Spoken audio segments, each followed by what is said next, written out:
What do we do if there's scraps? That's a great question. Just gonna record. Where's food copy? Are you videotaping the whole thing? Huh? You're gonna There's videotape the a whole food thing? waste bin, and it is labeled very nicely, so I hope all of you can read. And if not, I think we can, someone can, not me. Deluged. Hi everyone, so this is New York City, and if fossil fuel emissions continue and ice caps will melt, then into 2100, according to NOAA, sea level is going to be at 2 meters. So this is a building.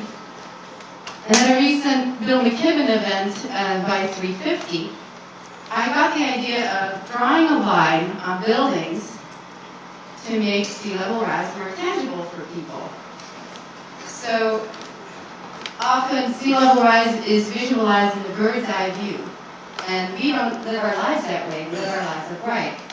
So I got the idea of visualizing it in 3D and showing a line on buildings. This with the purpose of showing people where the line would be so they can go out and draw it. Yes, I'm working on a project with a friend in Red Hook to draw lines on buildings at the anniversary of Hurricane Sandy, and to show the sea level, both sea level and flood levels. So as you can see, this is just a KML that I made with some GIS software shown in Google Earth. But what you want to do is you want to show it on an app. So on site, you can see where the sea level would be. And so today is awesome developer day. We met these great guys, Jesse and Jason and Ramat and Jonah helped out to build an Android app. We did not get the whole thing done in 6 hours. So what the app does is it allows people ideally to look up an address or their current location and then see at that location where the sea level will be. And they could then select different reports, heights of sea level, years at which the sea level will be there, and that way they can take a look at how their building would look in 2100.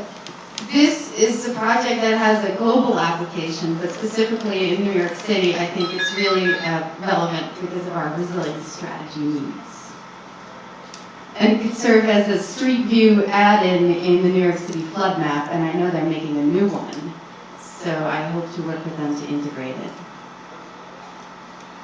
David, where's David? Yes. All right, thanks you guys. You're awesome.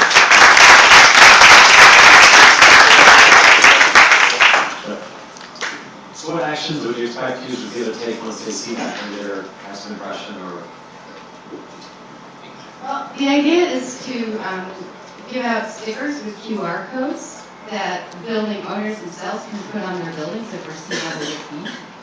Also, the idea is to allow people to post pictures of projects that they've done themselves where they draw lines. So this project in Red Hook is a pilot project. The idea is to roll out these kinds of projects globally at places that are close to sea level, where it matters, basically.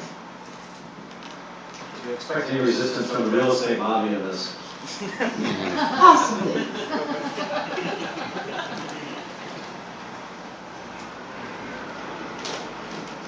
I'm not familiar with the flood data. Does it take into is it purely high to low sea level, or does it take into account levees and other man-made structures that would prevent water? That's a really good question.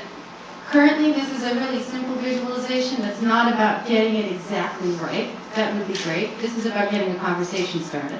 This is basically present mean sea level, which we have for XY coordinates in Google and other mapping applications, plus 2 meters. So it's basically expanding the sphere of the sea level, and it does not take into account floodgates. So in my scenario, the Netherlands, which is where I'm from, would literally be 60% underwater, and there would be lines on all the buildings. We do have some. One last question.